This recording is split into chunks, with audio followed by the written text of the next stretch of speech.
Hello guys, Colonel Ninny here. In previous videos we've looked at firepower, what it takes to kill a tank with guns, and bomb loadouts, taking the right ordnance for the job. In this video we're going to look at the art of rocketry as it applies to the IL-2 and PE-2 aircraft of the Russian side. The first thing to understand about unguided rockets is that they are wildly inaccurate. Russian air-to-ground rockets came in two flavors, the RS-82 armor-piercing and the RS-132 high-explosive. In fact, in one real-life test, when fired from 500 meters, a mere 1.1% of the 186 RS-82s were fired actually hit a tank, and only 3.7 of those hit the tank column. And in the same test, the RS-132 high explosive scored no hits out of 132 rockets fired. So don't feel bad if you can't hit the side of a barn door at 500 meters. The next most important factor is to understand that the rockets do not converge at the center of your gun sight.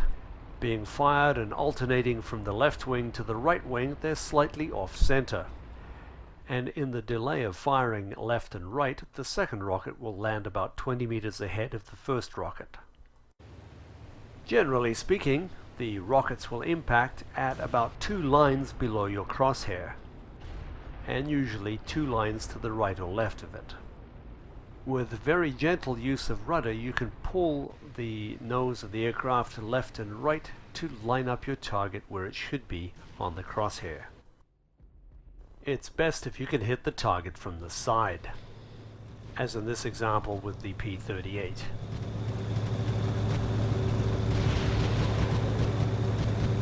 With moving targets, you must anticipate where they're going to be, not where they are.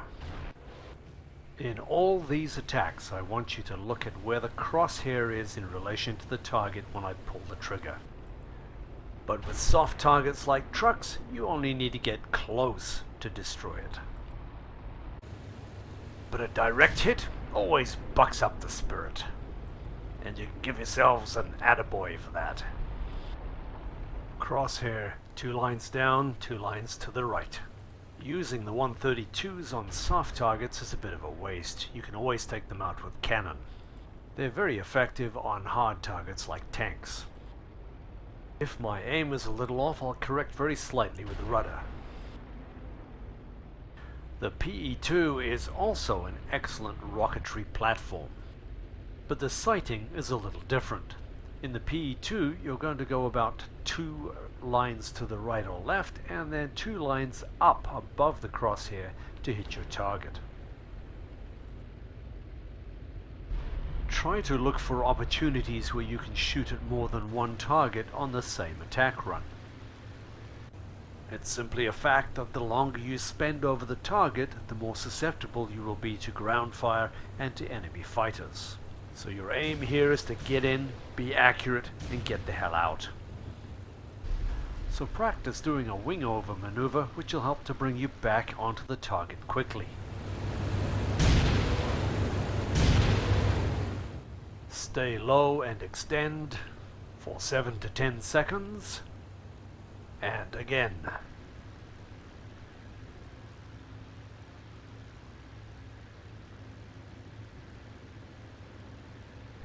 Of course, on multiplayer servers, it's not this easy. And there's always someone who takes exception to you trying to kill them. Invariably, any juicy target is protected by a host of flak. So always neutralize the flak and don't try and do it by yourself. Once the flak threat is eliminated, you'll be able to take your time to destroy the targets of opportunity. On this freeze frame, you'll see that the 2 targets are lined up on the right, so I can loose the left rocket at the first one and the right rocket at the second one.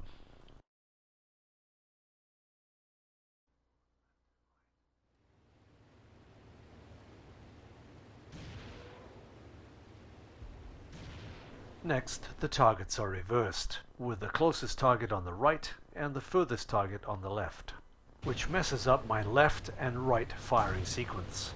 So by the late firing of the right-hand rocket, you have to lower your wings slightly so that you can bring the trajectory down. Then it will impact closer than the left-hand rocket. We can use the slight wing drop technique to bracket a target. That puts 2 high explosive rounds, one on either side of it. If you re-watch the artillery attack, it's the same technique. 132 high explosive rockets are very destructive. But let's compare the effect of the 82 armor piercing. 4 rockets with 1 impact, but it doesn't destroy the target. A direct hit will have the desired result, but it's very, very difficult to do. We're going to fire 2 rockets at the first target, followed by 2 rockets at the second target. I line it up with the gentle use of a right rudder, then a left rudder to put it on the other side for the second rocket, and same again for the second target, left and right. This is the same attack, but you can see how much rudder input is required. And now, as we attack a train, we use the rudder input to the extreme. Here I hold the pitch steady on the target and I bring the nose across with the rudder to be able to fire my rockets. Let's see what that looks like from the cockpit.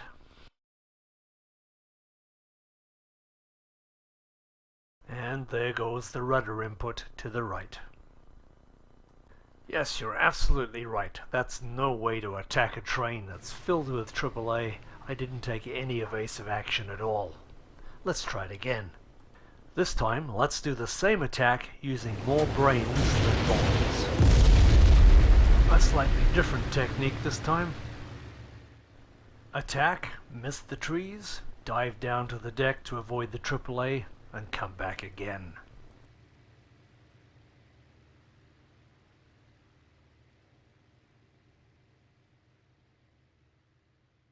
Lining up lengthways this time.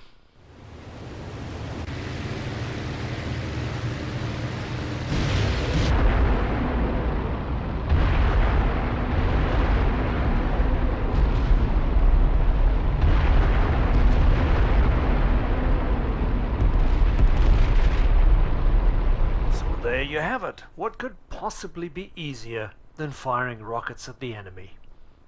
Thanks for watching, guys. See you next time. As always, if you've enjoyed this video, found it helpful, please like it or subscribe. Or if there's another topic you'd like me to cover, please leave a comment. Thank you, guys.